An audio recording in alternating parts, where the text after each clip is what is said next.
sentar aí todo mundo que eu vou convidar o preletor do dia para vir aqui, o pastor Douglas. Ontem ele teve a honra de nos prestigiar com sua presença aqui. Foi momentos muito bons para quem esteve aqui, as famílias que estiveram aqui representadas. Eu sei que foi bênção. Vem mais aqui, pastor. Aí, centralizado, só fica na filmagem. Aí, aqui, eu vou chamar a Claudinha aqui para representar as mulheres presentes, para fazer uma oração, para abençoar essa aula de hoje.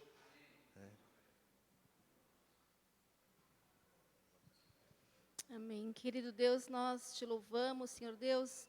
Te agradecemos porque estamos aqui na tua casa, Senhor Deus, e temos o privilégio, Senhor Deus, de aprendermos cada dia mais, Senhor Deus, do teu amor, da tua palavra, Senhor Deus. O Senhor é tudo que nós precisamos, Senhor Deus. Abençoa, Senhor Deus, esta aula, Senhor Deus. Toma nas tuas mãos, Senhor Deus, a vida do pastor Douglas, Senhor Deus. E continua, Senhor Deus, fazendo, Senhor Deus, a tua obra, Senhor Deus, os teus milagres, Senhor Deus, as tuas maravilhas que o Senhor tem operado aqui, Senhor Deus, neste lugar, em nome de Jesus, Senhor. Amém.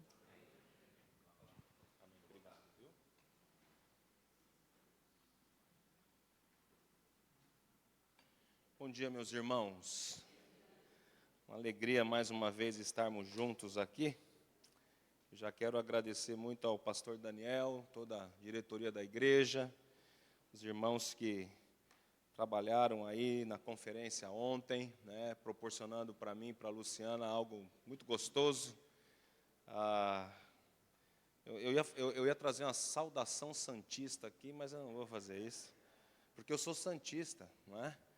Eu não vou nem perguntar quem é santista aqui, porque é uma bobagem fazer isso, não é verdade?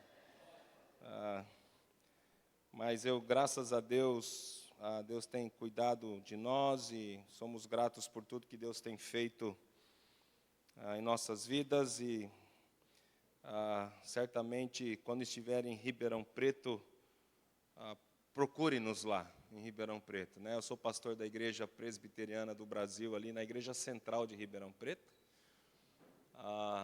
Desde 2016 foi nossa chegada ali, estamos lá já há 8 anos, e Deus tem nos abençoado de uma maneira muito especial, e é gostoso encontrarmos irmãos, embora de denominações diferentes, nós somos uma única igreja em Cristo Jesus, né? Alguém usa água a mais para batismo, outros usam pouca água. Eu quase vim batizar a Estherzinha, que hora que estava falando, mas eu falei, não vou fazer isso de jeito nenhum. Eu sei que tem um jogo às 11 horas do Santos, então minha aula vai durar 5 minutos, porque não faço isso também, de jeito nenhum. Muito bom estar com vocês. Mas como é mês da família, também nós como presbiterianos celebramos o mês da família. Eu quero trazer uma palavra para você nesta manhã, uma família bem-aventurada. E vamos olhar um pouquinho para o Sermão do Monte. Algo muito curioso é que quando você vai buscar nas Escrituras textos específicos para casamento e família, você irá se surpreender, porque não existem muitos textos específicos que falem sobre casamento, relacionamento familiar, relacionamento conjugal. São poucos os textos. Isso não significa que eu não possa usar toda a palavra de Deus para extrair princípios para que eu tenha uma família, um casamento, relacionamentos, pais e filhos, filhos, pais, avós, netos, porque a palavra de Deus, ela conta uma mega história da redenção do nosso Senhor Jesus Cristo, que por sinal usou famílias nesse mundo. Desde o jardim do Éden, nós percebemos que se Deus não tivesse colocado ali Adão e Eva, seus representantes diretos, imagem e semelhança de Deus para a glória dele, além de toda a criação, é a única que é a imagem e semelhança de Deus, homens e mulheres, que foi dada a ordem a esses dois, Adão e Eva, para gerarem filhos, para espalhar a glória de Deus nesse mundo. Deus sempre usou famílias nesse projeto redentivo. Se a gente fosse aqui fazer algo bem retrospectiva bíblica, a gente começa com alianças que Deus fez com Adão e Eva. Logo em seguida, Deus fará uma aliança com Noé. Eu estou falando de Gênesis capítulo 6, 7, 8, 9, não é? a gente vê Deus estabelecendo uma aliança com uma família, que é Noé. Encontrou-se na região um homem íntegro, e Deus separa essa família, e Noé será a família dele, nesse projeto redentivo. Logo em seguida, em Gênesis capítulo 2, Deus levanta uma outra família, que é a família de Abraão, tirado de Ur dos Caldeus, um pagão, que foi alcançado por Deus, e ali Deus estabelece uma aliança, em que em ti, Abraão, serão abençoadas todas as famílias da terra. Esse trecho de Gênesis capítulo 12, ele é muito importante para a gente entender. Não é Abraão que será a bênção, mas o que está sendo colocado sobre Abraão será a bênção. A ideia é que Abraão é o recipiente desse projeto. O que Moisés está contando para nós em Gênesis capítulo 12 é que Deus já havia levantado Abraão para que esse povo que nasceria de Abraão fosse o povo que lá milhares de anos depois chegasse à presença de Jesus Cristo encarnado. É esse projeto que vai abençoar todas as famílias da terra, não é? Interessante, quando a gente está lendo o livro de Atos, o apóstolo Paulo está pregando aos gentios o evangelho, e os judeus ficam enraivecidos porque o evangelho está chegando aos gentios, porque eles entendiam que o evangelho só era para os judeus. Eles não estavam entendendo o que havia sido falado nos anos anteriores aos seus pais. Abraão, você será bênção para todas as famílias. Então inclui inclusive os gentios ouvirem do evangelho. Se você ler o livro de Atos, quanto tumulto por causa de Paulo pregar o evangelho, dizendo que a lei agora não é mais necessária no sentido das datas, dos rituais, da dieta, porque tudo isso apontava a chegada do nosso Senhor Jesus Cristo. Os judeus ficam enraivecidos com isso, porque o evangelho está chegando aos gentios. Está sendo cumprido exatamente o que milhares de anos atrás. E tudo isso, Deus usando quem? Famílias.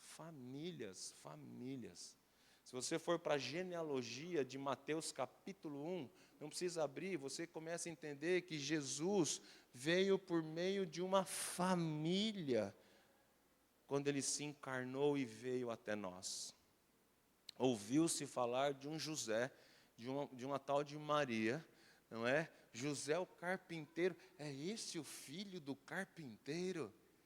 Eu acredito que José era craque na carpintaria, não é verdade? É esse o filho do carpinteiro? Jesus veio, inclusive, por meio de uma família. E olha que coisa interessante, só para a gente fechar a nossa introdução. Quando você vai para Apocalipse, capítulo 21, você vê que João teve uma visão. Eu tive uma visão de multidões. E a pergunta que a gente faz aqui é: da onde surge multidões? Multidões surgem de famílias. Olha que coisa interessante. Então veja, embora não tenhamos aqui princípios, muitos princípios diretamente falando de casamento em família, saiba que nesse presente século, quem está no palco da ação de Deus, no seu projeto redentivo que ainda não se encerrou até a sua segunda volta, sou eu e você, é a minha família e a sua família. E nós precisamos prestar atenção. Como é que nós estamos vivendo e caminhando como famílias de Deus nesse presente século? Porque Deus vai usar você, Deus vai usar a sua geração, Deus vai usar a geração dos seus filhos, Deus vai usar a geração dos seus netos. Então entenda que o nosso primeiro movimento missionário, a nossa primeira comissão, não necessariamente é Mateus, nos seus últimos versos, a grande comissão. A grande comissão começou em Gênesis, capítulo 2, quando Deus criou homem e mulher, para a glória dele, para que a gente espalhe a glória de Deus, para que a gente pregue o evangelho redentivo e Deus use a sua família. Eu vibro quando os pais trazem os filhos menores para a igreja conhecer. Cadê os pais da Esther? Estão aqui? Foram para o jogo? Não, eles estão aqui. Está amamentando a Esther, né? eu vibro. Irmãos, a gente não faz ideia quem será a Esther. A Esther já leva um nome sobre ela muito forte. Hadassah. Um nome interessante. Que Deus abençoe a Esther. Que Deus use a vida da Esther. Que Deus dê a Esther crescimento e que ela possa crescer conhecendo o Deus dos seus pais. Olha, não conta para ninguém, mas isso é o princípio aliancista dos presbiterianos, tá bom? Não queria dizer isso aqui, mas... A gente inclui os nossos filhos no nosso... Não que eles são salvos. Esther ainda não é salva. Esther vai precisar ter um encontro com Cristo Jesus, mas ela já está sendo incluída. Yes! Isso é um princípio bíblico lindo para trazer os nossos filhos na presença de Deus. E o texto é muito claro, Deuteronômio capítulo 6, fala isso. Mas eu quero conversar com você sobre uma família bem-aventurada. Até que horas eu posso ficar aqui? Até as 2? Tem horário, Cláudia? Não, meu filho, me dê um horário. Me dê um horário, porque a Luciana me conhece. Vocês têm o quê? Qual o período de aula de vocês aqui? São exatamente 11h03 aqui no meu. Até o quê? Falem sério, até 11h50, tá bom? Ótimo. Uma família bem-aventurada, tá bom? E nós vamos olhar para isso aqui. Eu quero olhar um pouquinho para o contexto do Sermão do Monte. Veja, Sermão do Monte de Jesus, o que é que tem a ver conosco, família? Construindo a nossa casa sobre a rocha. Lá em Mateus capítulo 5, nós temos... Você me dá um sinal aí se o slide foi, tá bom? Lá em Mateus capítulo 5, dos versos 1 e 3, é onde Jesus começa a pregar o Sermão do Monte. A gente não sabe quanto tempo durou esse sermão, a gente não sabe se Mateus aqui está escrevendo o sermão todo, em todos os detalhes, e nós cremos que sim, que é o capítulo 5, 6 e 7 de Mateus, tá bom? Esses são os 3 capítulos que revelam em Mateus o Sermão do Monte. Lucas, que é o evangelista sinótico de Mateus, tá bom? Sinótico, olhando para o mesmo projeto, com detalhes menores ou maiores, Lucas tem um resumo menor do Sermão do Monte. Então você encontra em Mateus todo o Sermão do Monte. Mateus capítulo 5, dos versos de 1 a 3, diz a palavra de Deus, e aqui é na revista atualizada. Me desculpe, eu sei que você usa a NVI, ou NVT, ou a NAA, muda só um pouquinho, o princípio não muda. Mas diz assim, vendo Jesus as multidões, subiu ao monte e como se assentasse, aproximaram-se os seus discípulos. E ele passou a ensiná-los dizendo, bem-aventurados humildes de espírito, porque deles é o reino dos céus. Existe uma conexão muito interessante com Mateus capítulo 5, verso 3, com o final de Mateus capítulo 7, a partir do verso 24, que eu já vou ler com vocês aqui, mas preste atenção nesses humildes de espírito. O que isso significa? No texto original, humildes de espírito não é aquela pessoa que tem um jeitinho humilde de ser. Aquela pessoa assim, oi, bom dia, tudo bem, olá. Não é nesse sentido. Não é num sentido de aparência, não é num sentido de você, quando olha para uma pessoa, fala assim, nossa, aquela pessoa é muito humilde. Quando você fala isso, pode ser que você esteja estereotipando a pessoa de uma maneira muito diferente do que você age ou do que você é. Não é nesse sentido. Aqui o que Jesus está dizendo é, bem-aventurado os que têm um coração desprendido. Bem-aventurados que têm um coração aberto para receber um ensino. Bem-aventurado aqueles que têm um coração livre, que estão dispostos a ouvir o que vai ser ensinado. Porque lembra como é que ele termina o Sermão do Monte? Lá em Mateus capítulo 7, ele fala assim para nós, olha, versos 24 a 27. Deixa eu ver se eu consigo mudar aqui. Que legal. Fui eu que mudei? Que bom. Então, olha, Mateus capítulo 7, versos 24 e 27, é o fechamento do Sermão do Monte. Jesus fala assim, todo aquele, pois, que ouve estas minhas palavras e as pratica, coração humilde. É um paralelo muito interessante de Mateus capítulo 5, verso 3, bem-aventurado, felizes os que têm um coração disposto para ouvir, porque os membros do meu reino, porque Sermão do Monte é Jesus pregando aos discípulos, lembra? Jesus sai da multidão, os discípulos assentam-se ao redor dele e começam a ouvir dele os ensinos. Jesus está ensinando os discípulos, embora a multidão vai ouvir o ensino, mas o ensino diretamente é para os discípulos de Jesus. Por isso que ele fala assim, ó, vocês que são meus discípulos do reino, vocês precisam ter um coração desprendido, vocês precisam ter um coração aberto, para vocês receberem os meus ensinos. Jesus falando com os discípulos. E aí, em Mateus capítulo 7, verso 24, todo aquele, pois, que ouve estas minhas palavras e as pratica, será comparado a um homem prudente que edificou a sua casa sobre a rocha. E caiu a chuva, transbordaram os rios, sopraram os ventos e deram com ímpeto contra aquela casa que não caiu, porque fora edificado sobre a rocha. E todo aquele que ouve estas minhas palavras e não as pratica, será comparado a um homem insensato que edificou a sua casa sobre a areia. E caiu a chuva, transbordaram os rios, sopraram os ventos, e deram com ímpeto contra aquela casa, e ela desabou, sendo grande a sua ruína. Percebe? 2 tipos de homens no reino. Porque o Sermão do Monte, Jesus está pregando para os discípulos. Pode ser que os ouvintes de Jesus, seus discípulos, sejam ou insensatos ou prudentes. Jesus está ensinando. Ele falou assim, olha, eu vou ensinar para vocês, eu quero que vocês ouçam os meus ensinos, mas coloquem isso em prática. Esse é o humilde de espírito. Ele ouve aquilo, ele entende, ele reage, ele toma decisões e ele coloca em prática. Esse é o prudente. O insensato é aquele que vibra com o ensino, que ensino legal, mas vai para segunda-feira, da mesma forma, com seus próprios conceitos, influenciado por vozes desse mundo, porque ele conhece muito bem a palavra de Deus, mas ele não coloca nada absolutamente em prática. Esse é o insensato. E perceba uma coisa, são 2 homens que constroem. Constrói o quê? A casa. Eu gosto disso, né?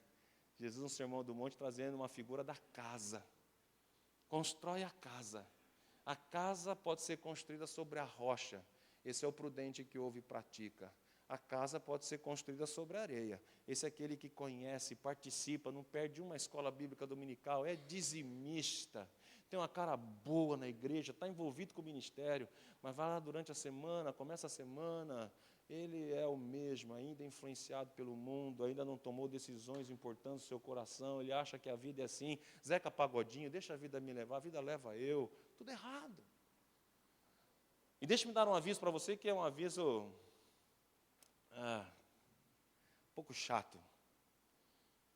As tempestades virão tanto para o insensato como para o prudente.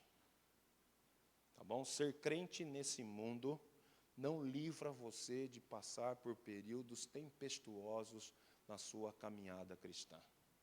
Nós estamos inseridos como filhos do reino, porém no mundo ainda caído, e o mundo não está pior, porque você encontra-se nesse mundo e faz a sua luz brilhar, e faz o sal conservar as coisas. Lembra Jesus em Mateus capítulo 5, no Sermão do Monte, dizendo assim, brilhe também a sua luz e seja sal nesse mundo, a ideia de ainda conservar as coisas não tão piores como elas deveriam estar. Eu costumo dizer o seguinte, o mundo não vai de mal a pior, porque a igreja de Cristo ainda está neste lugar. O dia que Deus arrancar a igreja de Cristo daqui, a coisa irá de mal a pior. Veja, e a sua família faz parte desse projeto. Olha Lucas falando o mesmo texto. Fui eu? Olha Lucas falando no mesmo texto em Lucas capítulo 6. Vocês estão filmando tudo isso, né? Eu estou fazendo essas gracinhas. Desculpe, queridos, mas Lucas capítulo 6, dos versos 46 a 49, diz a palavra de Deus. Por que me chamas, o mesmo contexto do Sermão do Monte, só que Lucas traz um detalhe aqui bem interessante. Por que me chamais Senhor, Senhor, se não fazeis o que vos mando? Todo aquele que vem a mim e ouve as minhas palavras e as pratica, eu vos mostrarei a quem é semelhante. É semelhante a um homem que, edificando uma casa, cavou, abriu profunda a vala. Percebe? Lucas está dimensionando o trabalho que dá a sermos crentes e construir a nossa casa. Tá bom? É semelhante a um homem que edificado uma casa, cavou, abriu profunda vala, lançou o alicerce sobre a rocha, e vindo a enchente, arrojou-se o rio contra aquela casa, e não a pôde abalar por ter sido bem construída. Mas o que ouve e não pratica é semelhante a um homem que edificou uma casa sobre a terra sem alicerces, e arrojando-se o rio contra ela, logo desabou, e aconteceu que foi grande a ruína da sua casa. Outra coisa interessante que a gente precisa olhar para esse texto é a gente perceber o outro lado daquela facilidade de a gente achar que a família sofre e pastor, o meu filho está assim, mas isso é da idade. Pastor, o meu filho é XYZ, porque veja, essa é a facilidade que você consegue enxergar de alguém que não está muito disposto a botar a ferramenta na rocha e cavar fundo isso. Não tem uma questão de idade, é uma questão de demonstração e disciplina na casa onde Cristo reina. Não tem uma questão de influências mundanas, tem uma questão de chancela da casa, onde Cristo é o centro da casa. A gente precisa tomar um pouco de cuidado de que a família cristã, ela se envolve com as vozes desse mundo e parece que a coisa não é muito não, dá trabalho. Cava. As expressões usadas no verso 48, em detrimento ao verso 49, ele não pratica, acabou, ele vai construir uma casa sobre a areia e vamos levando. Não, o verso 48 não é muito bem assim, não. É árduo. Eu faço o gesto de cavar para alguns aqui e vão entender, né? Quando a gente batia aquela escavadeira manual no chão e tinha que tirar a terra, e quando encontrava pedra, agora tem que vir com a marreta. É árduo, dá trabalho, mas vale a pena. Porque quando chega a tempestade, a casa está firme. Então eu vou fazer culto doméstico, eu vou orar com os meus filhos, eu vou teologizar a minha casa. Maridos, vocês são pastores da casa de vocês, Deus vai cobrar isso de vocês. Mães, invistam na vida das suas filhas, dos seus filhos, quando o papai não estiver em casa. Papel dos avós, quando os pais não estão perto, anunciar também o legado de Deus na vida dos netos. Dá trabalho. Andreas Kistenberg deu uma frase muito interessante. Ele diz assim: quando Deus é tirado da posição de iniciador da instituição do casamento e família, abre-se a porta para inúmeras interpretações humanas desses termos e conceitos, e segundo o espírito do pós-modernismo, nenhuma definição tem o direito de reivindicar mais legitimidade do que as outras. Se a gente tira Deus e ser o iniciador do casamento e família, nós ficaremos vulneráveis para ouvirmos vozes desse mundo que não tem nada a ver com princípios da palavra de Deus, de como eu devo construir o meu casamento, de como eu devo criar os meus filhos, de como eu devo fazer as coisas segundo as Escrituras.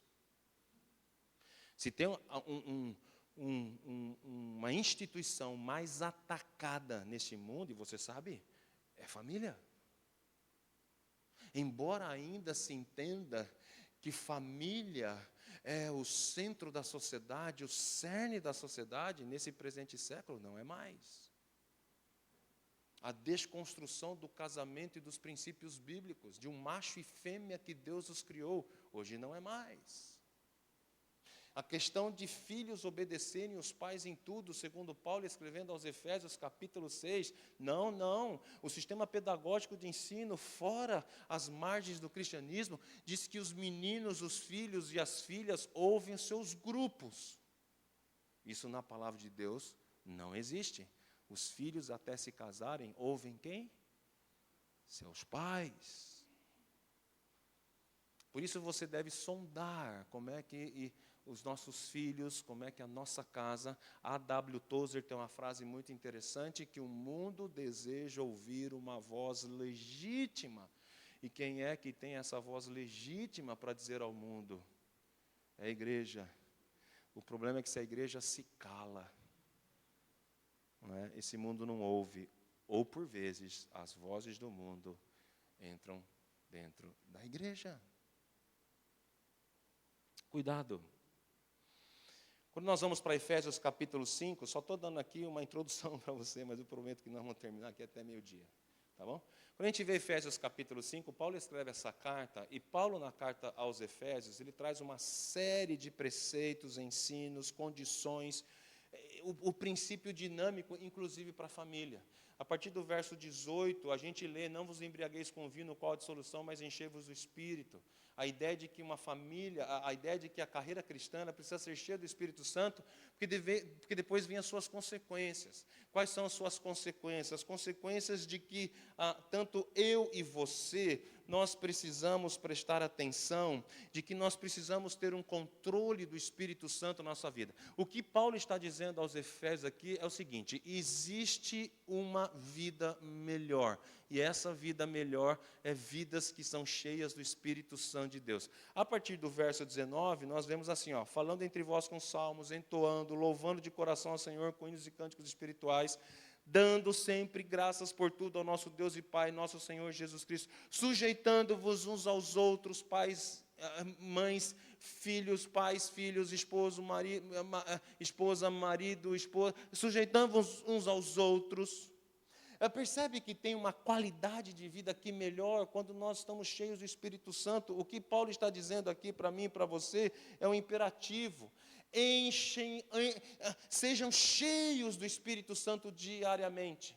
A ideia aqui, quando fala assim, cuidado, não vos embriagueis com vinho no qual há dissolução, mas enchei-vos do Espírito, é uma figura de linguagem que Paulo usa, daqueles embriagados que são descontrolados, do outro lado da moeda, os cheios do Espírito Santo que obtêm controle. Diga-se de passagem que uma família cristã muito bem controlada, ela está cheia do Espírito Santo de Deus. Diga-se de passagem que uma família funcional, vista nos termos da sociedade, essa funcionalidade saudável procede de uma caminhada com Deus em sermos cheios do Espírito Santo. Então, deixa-me dizer uma coisa aqui para você, não existe casamento fora de... Opa, eu acho que eu não passei aqui porque tem uns efeitos aqui. Desculpe, esqueci dos efeitos.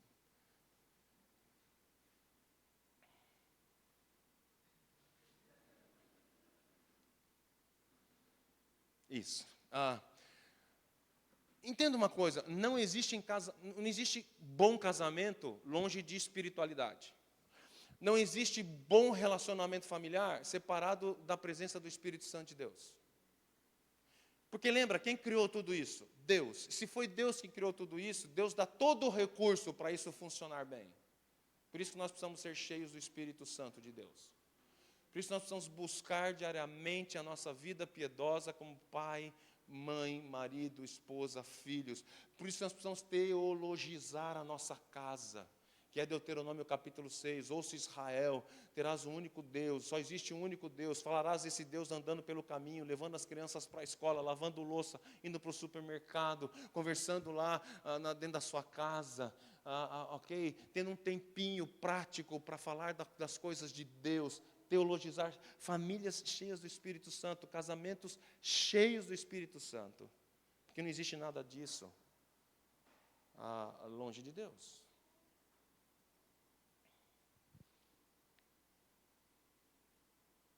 Foi?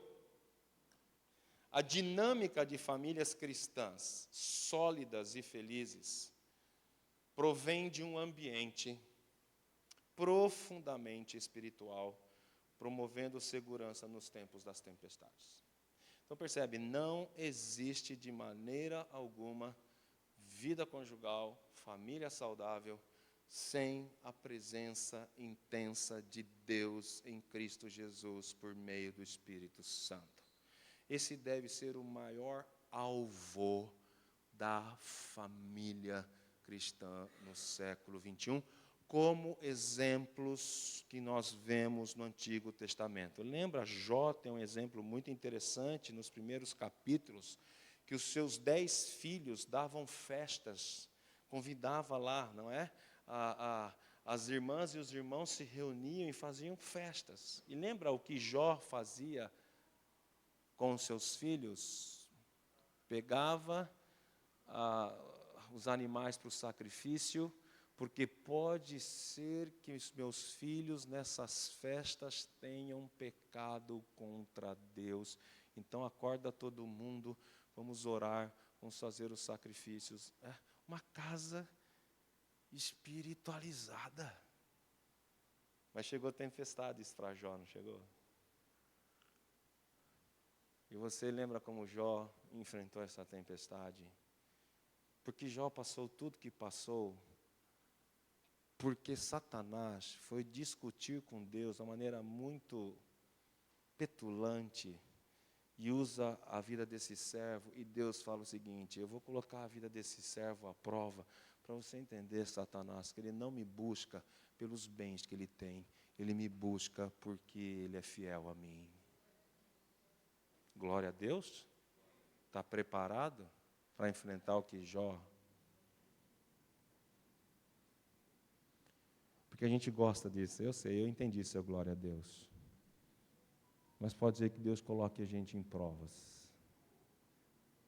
E não pense que Jó foi o único que sofreu tudo o que sofreu. Tem famílias no Rio Grande do Sul, crentes, Igreja Presbiteriana Cristo Redentor em Porto Alegre. 50% dos membros daquela igreja perderam tudo.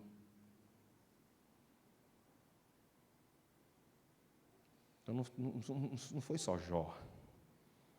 Não é só Jó. Não sei se vocês viram uma cena interessante no Rio Grande do Sul, um barquinho à noite, num dos bairros, que eu não sei aonde é, ali em Canoas, não sei se foi Canoas, eu vi esse vídeo. Falei, gente, o barquinho para e ele mostra uma casa que tem uma vela acesa, e sabe o que estava acontecendo naquela casa? Eles estavam tocando louvores, estavam fazendo uma reunião de oração.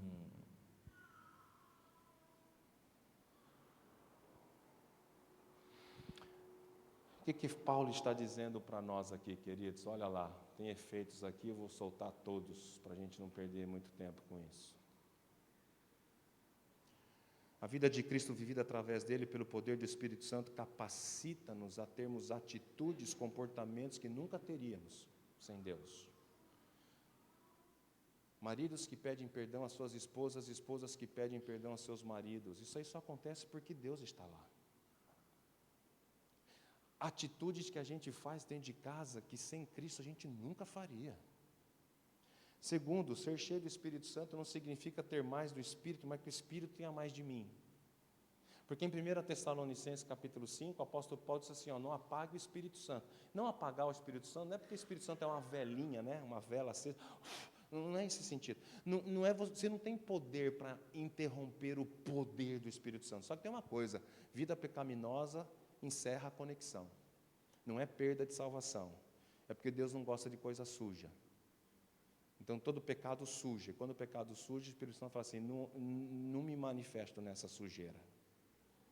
Então você se lava e se arrepende e eu continuo manifestando. Mas quando estiver sujo aqui, eu não entro nesse ambiente sujo.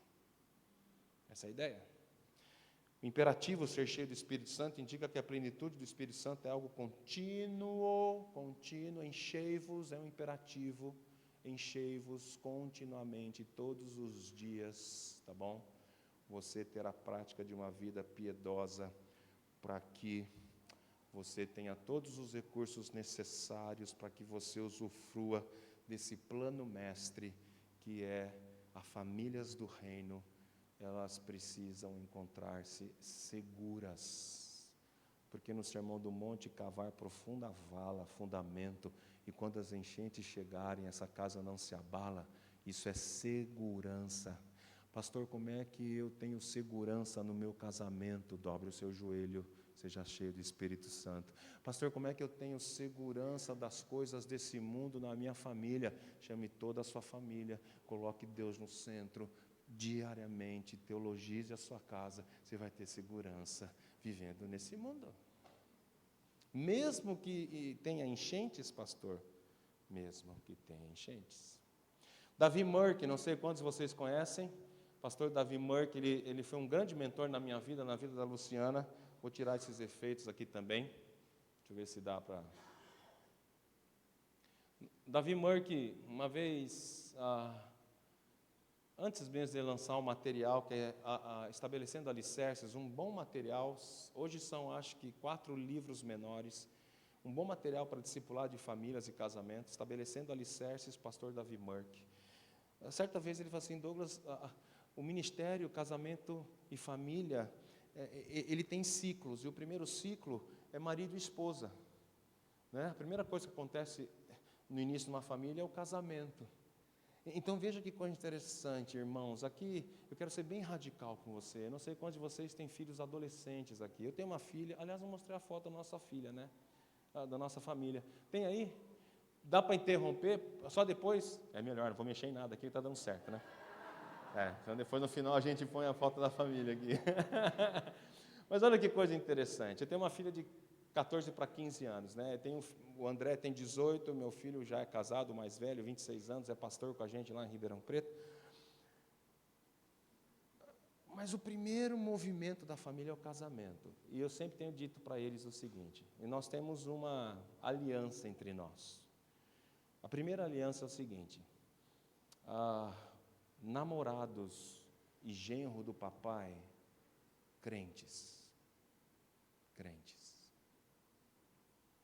Eu sou pastor deles. Às vezes a minha filha conversa comigo como eu sendo o pastor dela, às vezes ela conversa comigo como eu sendo o pai dela. Mas eles já sabem que isso vai desagradar muito o papai quando chegarem em casa. E com todo respeito a você que está aqui nesta manhã, com todo respeito que você está aqui nesta manhã, tá bom? Mas o meu incentivo como pai é que meus filhos busquem maridos crentes. Eu prefiro um crente banana sendo meu genro do que um incrédulo que pode ser que nunca se arrependa e vá para o inferno e leve a família dele toda nessa vida infernal. E pelo menos o crente banana, o Espírito Santo pode dar um chacoalhão nele e pode mudar, não é? Eu estou falando isso, sabe por quê? Porque pais chegam para mim e falam assim para mim: ai pastor, não tem um crente nessa igreja aqui Como não? Tem aquele pastor, mas aquele lá é meio esquisito, mas a esquisitice dele o Espírito Santo vai movimentar. Ele é crente. Mas e se esse crente continuar? Ele ainda é crente. Porque pais ficam assim, não é? Pastor, minha filha conheceu um homem, ele tem tudo, ele só não é crente.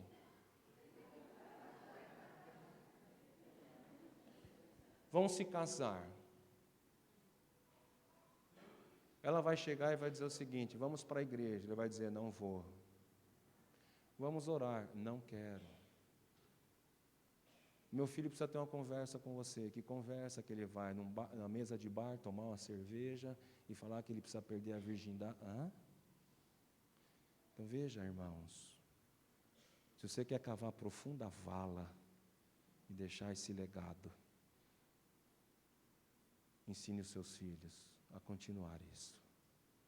Porque essas ferramentas, elas passam das mãos dos pais para os filhos. Eu não quero deixar um mundo melhor para o meu filho, eu quero deixar um filho melhor para esse mundo em Cristo Jesus. Isso faz toda a diferença. Então começa o primeiro projeto, casamento, marido e esposa, crentes. Segundo projeto é ministério pai e filho, ou pais e filhos. Por quê? Porque eu vou lançá-los para um mundo onde provavelmente eu não vou estar. E aqui é um terceiro ministério, que é família mundo. Pastor, eu quero dar tudo para o meu filho. Você quer dar tudo para o seu filho? Prega o evangelho para ele todos os dias. Você quer deixar um futuro brilhante para os seus filhos? Fale de Deus com eles todos os dias. E veja, eu não sou contra isso. Tem pais que investem em filhos, a filha faz balé, o filho faz judô, eles falam 3 línguas, pastor, eles estão no Kumon estudando matemática. uma rotina intensa, cheia de coisas, porém estão indo para o inferno, falando inglês, dançando balé, sabendo lutar judô, o que isso adianta? Cava.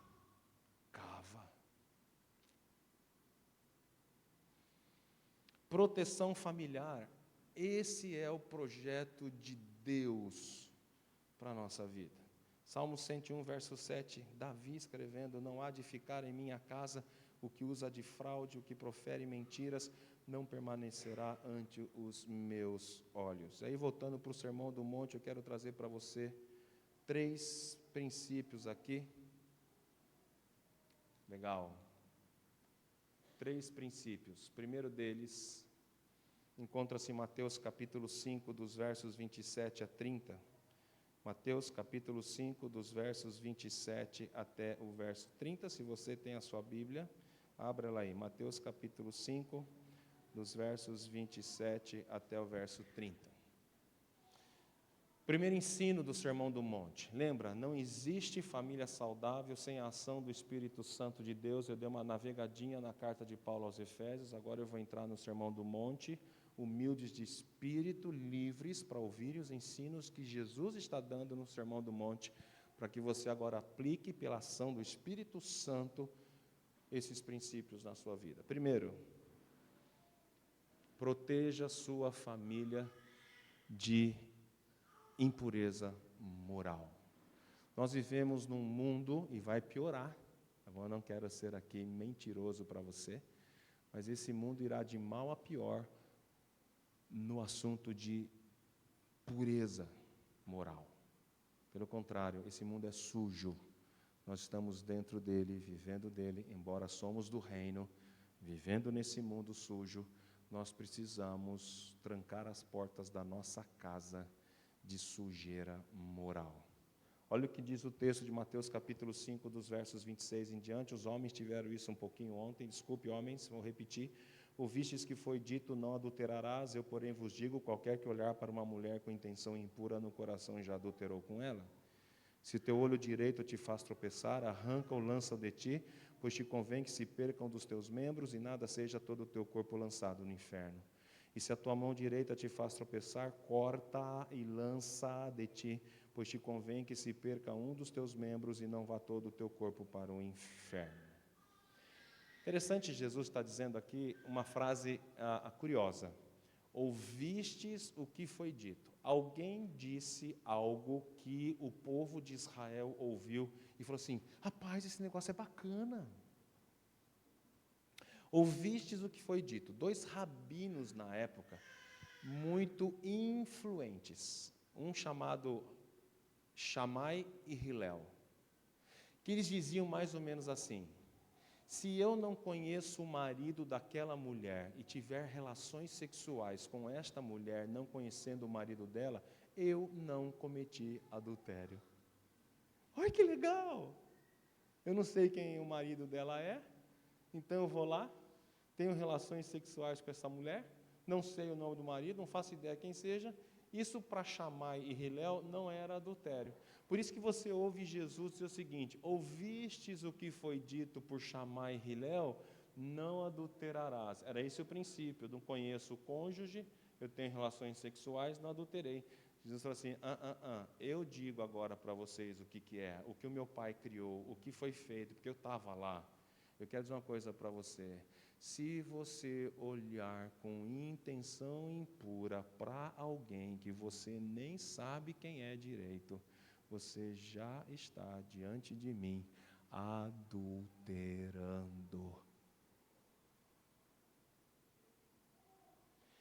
O que os nossos olhos têm visto por aí? O que tem entrado na nossa casa? O que os nossos filhos estão olhando? O que é que está aguçando a vida deles? Nós precisamos fazer com o que fez Davi no Salmo 101. Não permitirei que entre na minha casa algo que seja usado para fraude, fraudar. E Jesus faz algo muito interessante. Se o teu olho direito te faz pecar, arranca ele fora. Se tua mão direita te faz pecar, arranca. É óbvio que Jesus não estava ensinando aqui a gente se automutilar, né? O que Jesus está dizendo aqui, nada mais, nada menos, é o seguinte: seja implacável contra a imoralidade. Sangre para evitar isso entrar dentro da sua casa. Cave fundo, profunda vala, para isso.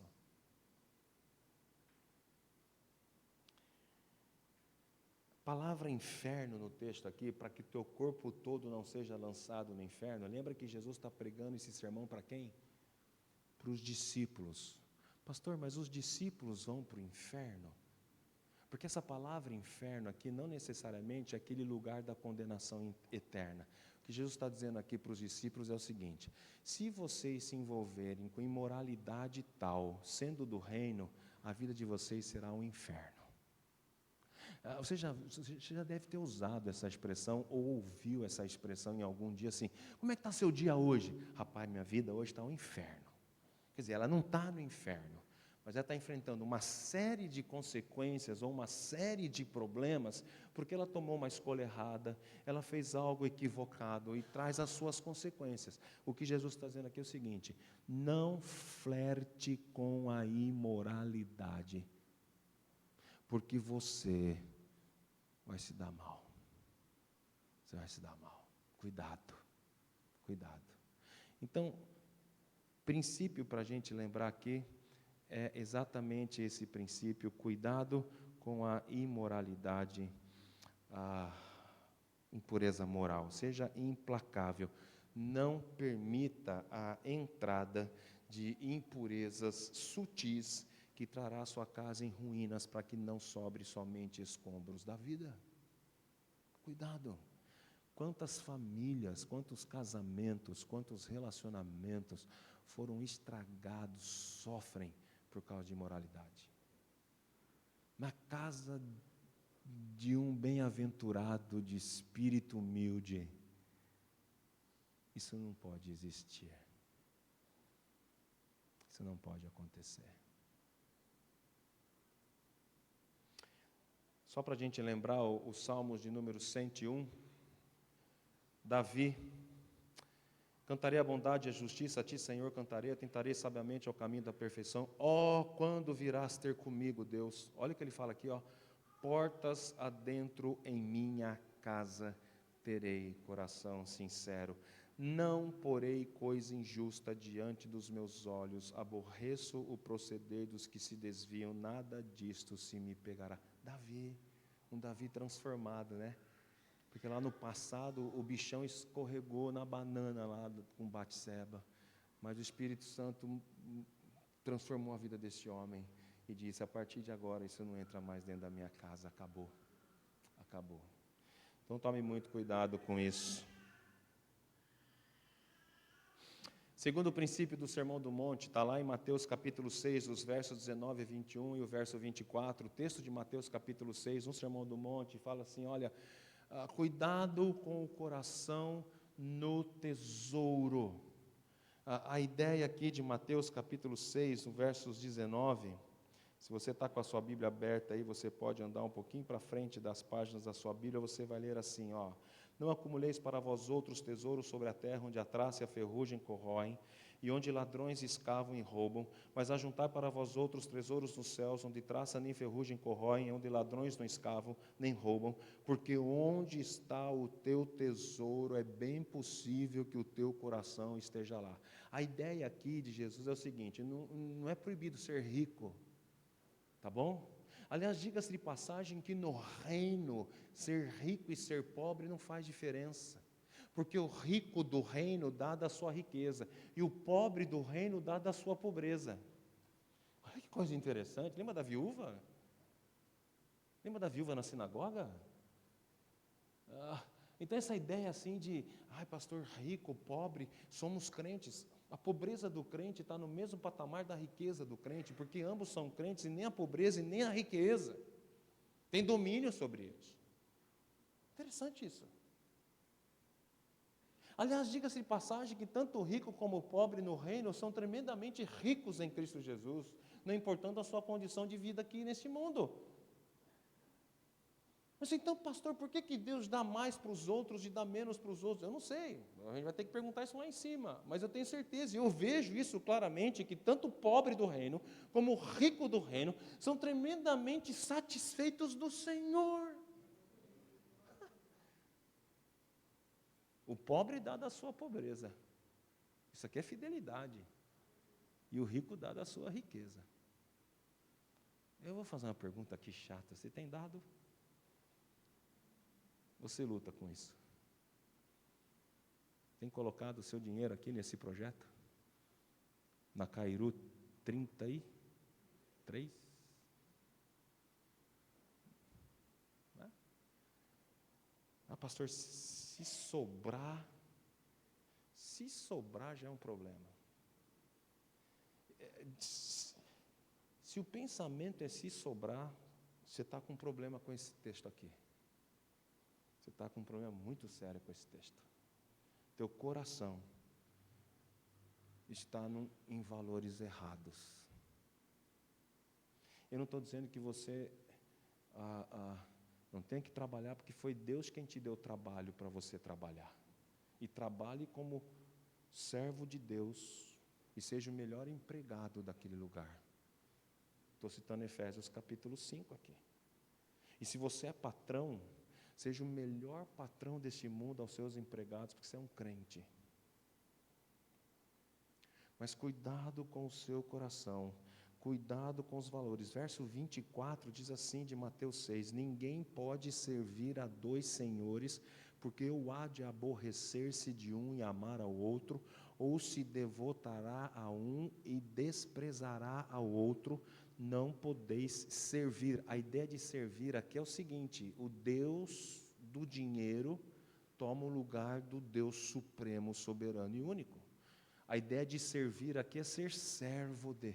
Você é servo, escravo, a palavra aqui é doulos, escravo do dinheiro. Você está com problemas. Nós precisamos ser bons mordomos daquilo que Deus nos dá, seja no muito, seja no pouco.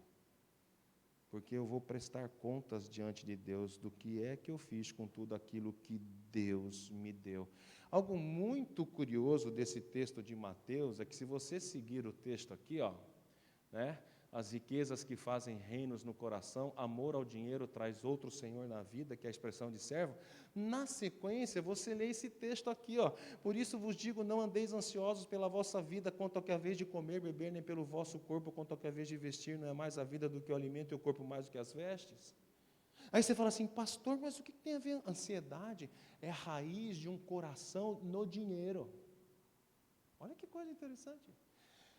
Ansiedade, o princípio da ansiedade na vida é alguém que acha que é o controlador da sua vida pelo que é capaz de ter. Tiago, escrevendo isso, fala o seguinte: quem é você para dizer que acrescenta um côvado na sua vida? Vocês ficam dizendo que vocês vão à cidade tal, e lá nós faremos negócios e ganharemos dinheiro. Antes vocês deviam dizer, se Deus quiser, faremos isso ou aquilo. Quais os valores que você tem colocado dentro da sua casa? Não sou contra você ter aí telefone da último lançamento, a calça da marca, o tênis X, o carro do ano. Não sou contra nada disso. Nada. Use tudo isso para o reino.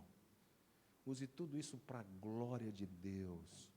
Mas cuidado em entrar nessa vibe do mundo que você precisa ter. E aí lança um cartão de plástico que divide em 10 vezes. Aí você fala assim, eu preciso ter. Precisa? A grande pergunta que você tem que fazer é, preciso? Deus já não tem me dado o suficiente? Cuidado com as vozes do mundo, colocando isso dentro da nossa casa.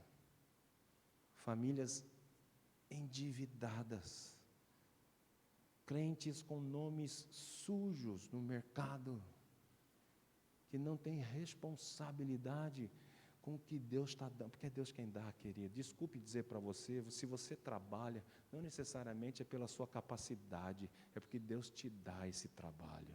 Porque Deus pode tirar esse trabalho de você e deixar você completamente desempregado.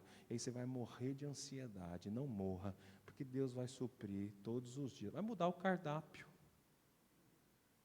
O grande problema do deserto com Israel saindo do Egito não foi a falta de comida, foi o cardápio.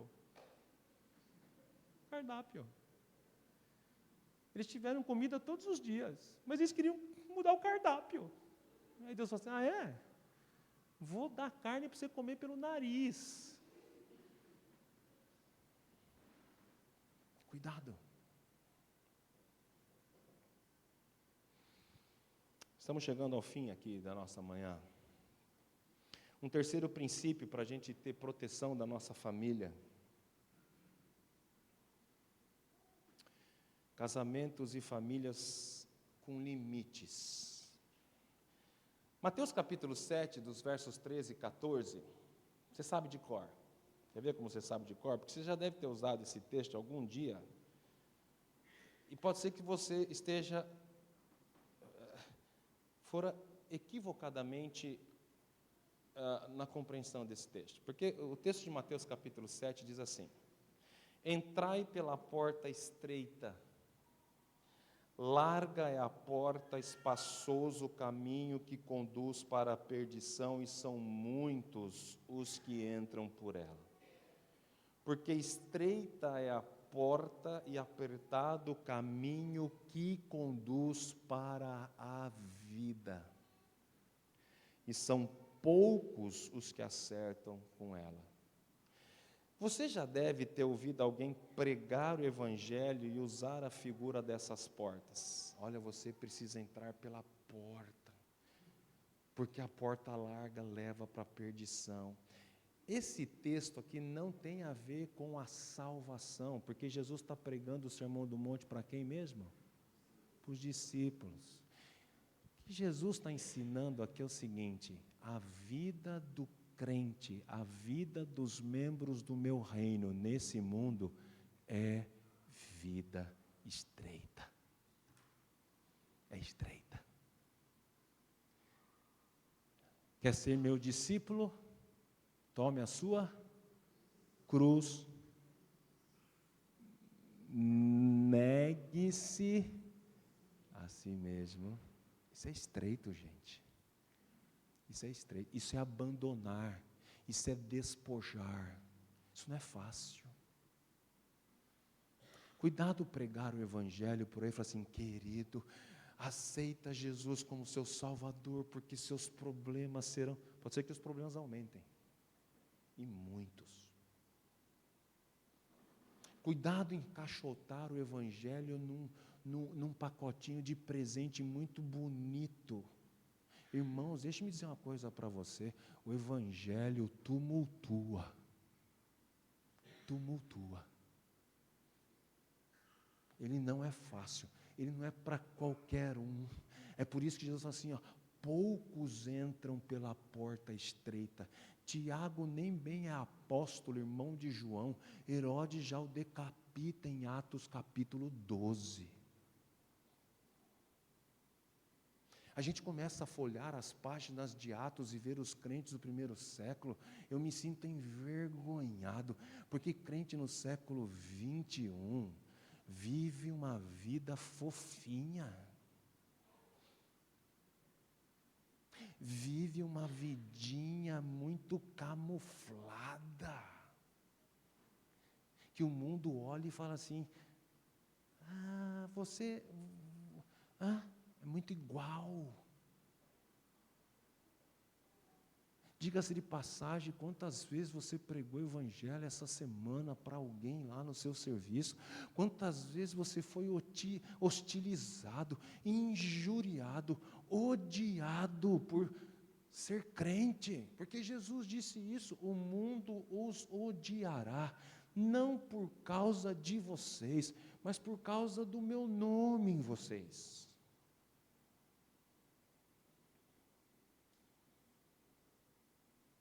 Quantas vezes no trabalho você teve que tomar decisões pensando em não perder o emprego e fez coisas que no cristianismo está proibido, mas para eu manter alguma coisa, pastor, não tive jeito. Uma vez uma irmã chegou para mim assim: pastor, eu tive que mentir, não teve jeito. Eu falei: como? Como? Como assim? Você deu as mãos para o pai da mentira e você fala que não teve jeito por causa do seu emprego?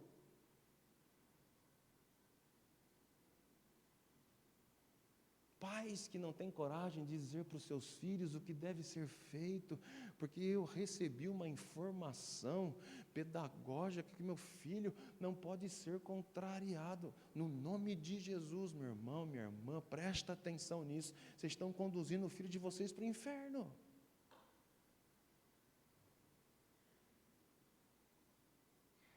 Não se mente na minha casa, se mentir vocês vão perder.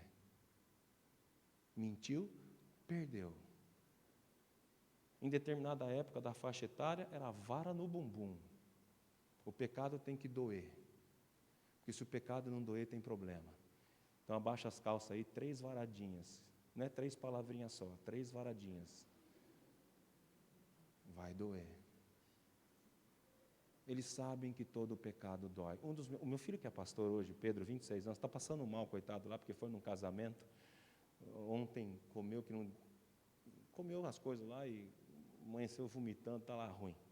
Falei: pai, estou cancelando os programas da igreja aqui, porque ele está sozinho lá, num projeto de revitalização numa igreja num bairro, coitado, está com diarreia, vomitando, não tem condição de ir para o culto. Falei: então cancela, avisa os irmãos da igreja aí que você não vai. Mas o meu filho lutou muito com mentira, na sua adolescência. E teve um dia que a gente foi para cima dele, com tudo. Até que nesse momento ele diz assim: pai, eu não aguento mais mentir, eu não consigo parar de mentir. Eu falei: amém, amém. Ele está entendendo que ele não consegue. Filho, vem aqui, vou explicar para você quem consegue fazer você parar de mentir. Isso é estreito.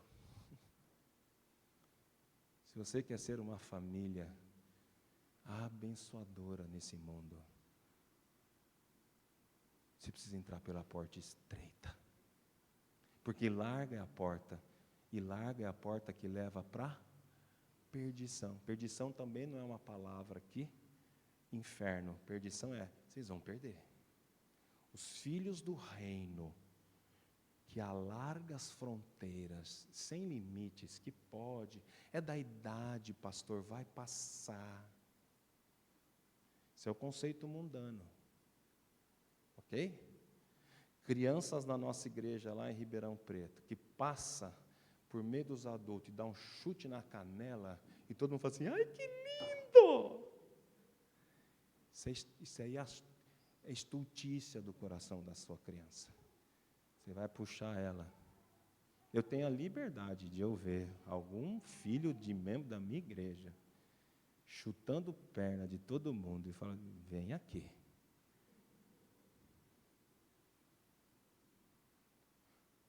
Pastor, a criança, ela não entende. Deixa eu explicar uma coisa aqui para você. A criança é imatura. É diferente dela ser pecadora. Não confunda a imaturidade com pecadora. Está lá a sementinha do pecado que vai nascendo a árvore, vai criando raiz. Tá bom? É diferente. Então eu, quando vejo, vem aqui, não faça mais isso. Se você chutar, eu vou chutar você. Não faça isso. o que você fez está errado. Aí eu faço aquela cara bem assim, você gosta que alguém chute você? Isso eu faço. Pecado. Estreito. Estreito.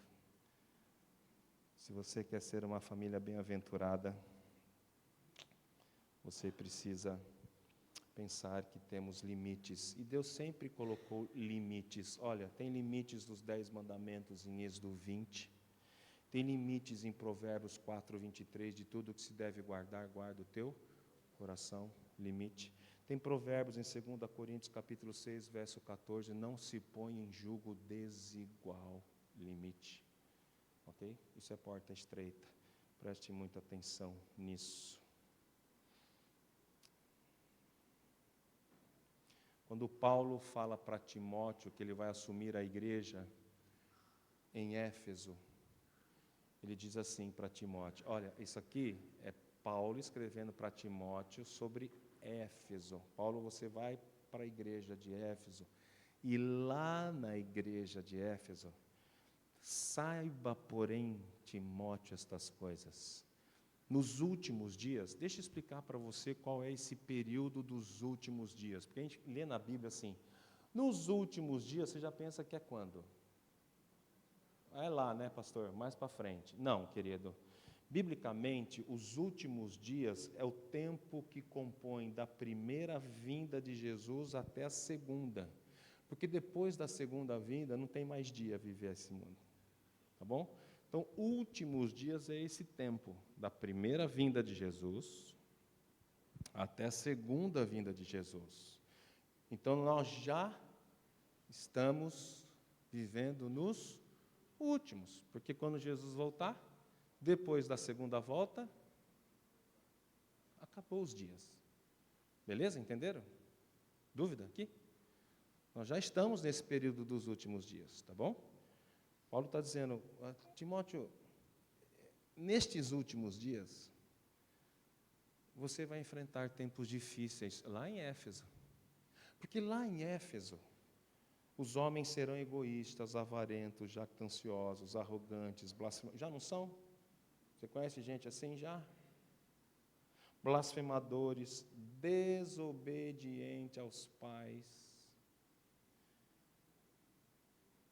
ingratos, irreverentes, desafeiçoados, implacáveis, caluniadores, sem domínio de si, cruéis, inimigos do bem, traidores, atrevidos, enfatuados, mais amigos dos prazeres que amigos de Deus, tendo forma de piedade, negando-lhe, entretanto, o poder. O que Paulo fala para Timóteo? Cai fora. Cai fora, Timóteo. Esse grupo de pessoas é quando Paulo, aos Efésios, vai dizer que, ainda com Timóteo, vai dizer o seguinte, muitos naquele tempo vão abandonar a fé, a apostasia da fé. Está aqui, ó. Está aqui. Foge destes. Caminho estreito, queridos. Amizades que você tem. Pessoas que entram na sua casa. Você tem coragem de dizer para alguém, aqui veja o que eu vou dizer, preste muita atenção. Haverão tempos em que você deverá dizer o seguinte, você não é bem-vindo na minha casa. Não volte mais aqui. Mas pastor, isso não é falta de amor? Não, querido, isso é prudência. Isso é prudência. Haverão tempos que você vai dizer, você não é bem-vindo aqui. O que Davi está fazendo em Salmo 101? Eu não vou permitir que entre na minha casa fraudadores, mentirosos. Eles não vão entrar aqui em casa. Caminho é estreito. Com todo respeito ao Rio Grande do Sul, eu peguei essa foto para a gente encerrar. Famílias que ouvem e não praticam. Lembra? Homem prudente, homem insensato. O que nós fizemos aqui nesta manhã foi ouvir os ensinos do nosso Senhor Jesus Cristo. Cabe você a tomar uma decisão, se você vai colocar isso em prática. e cavar profundo fundamento. Ou se você vai sair daqui maravilhado, que pastor legal, né? Ele é interessante, ele é simpaticão, né? Ó, pastor Daniel, gostei, viu? Traga mais ele algumas vezes. No nome de Jesus, se amanhã você sair daqui com esse sentimento, que foi muito bom, que final de semana jóia, porém, você vai deixar a vidinha sua, Zeca Pagodinho, deixa a vida me levar, você corre riscos, perdas. Mas se você sair daqui hoje e disser assim, para o maridão que está do seu lado, para a esposa, para as nossas irmãs aqui, as vovós e os vovôs, chamar a atenção lá do seu filho, olha, eu ouvi uma coisa que a gente precisa mudar na vida dos nossos netos, olha, papai, eu ouvi hoje de manhã algo que a gente precisa mudar em casa, marido, você viu o que a gente ouviu hoje, esposa, vamos orar, vamos tomar decisões, sabe o que você vai estar fazendo?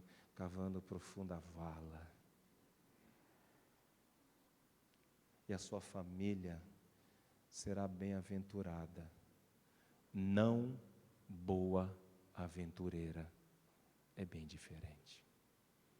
Curva sua cabeça, feche seus olhos, vamos orar. Pai, no nome de Jesus, pela ação do Teu Santo Espírito nesta manhã, eu rogo ao Senhor que a Tua palavra ela penetre no mais profundo do coração e ajude os meus irmãos, Pai, a estarem tomando decisões, profundas decisões, para que eles consigam alcançar, serem bem-aventurados, felizes, contentes, satisfeitos, na caminhada que ainda temos nesse mundo tão hostil, predatório, mentiroso, satânico, que nos cercam. Que a nossa família possa ser luz nesse mundo. Que os nossos filhos, a geração que estamos produzindo, cresça e se fortaleça com segurança na pessoa do Teu Filho amado Jesus Cristo. Ajude-nos, Deus, profundamente. Ajuda-nos a tomar decisões. Muda a nossa casa, muda a nossa vida. Nós oramos no nome de Jesus. Amém.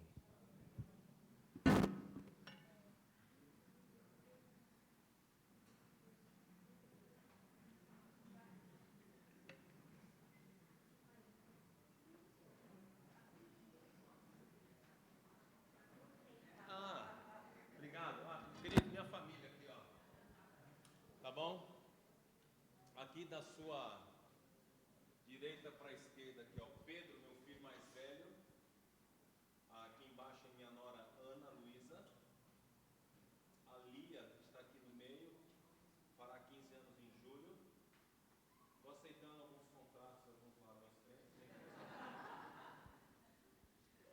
Meu filho André do Chicago Bulls aqui. A mulher mais linda desse mundo depois de Eva. Eu acho que ela é mais linda que Eva, né? Aqui e o que vos fala, tá bom? Essa foto foi tirada em frente ao seminário Presbiteriano do Sul em Campinas. Foi quando meu filho se formou ali em Campinas. E hoje ele está trabalhando com a gente lá no projeto de revitalização de igreja, uma igreja de bairro. Tem lá batalhado. Então, orem por nós, no nome de Jesus. Obrigado. Amém. Que bênção. Pastor Fábio, eu queria chamar o pastor Fábio, pedir o pastor Douglas e a irmã Luciana para vocês virem aqui para a gente estar orando. Nós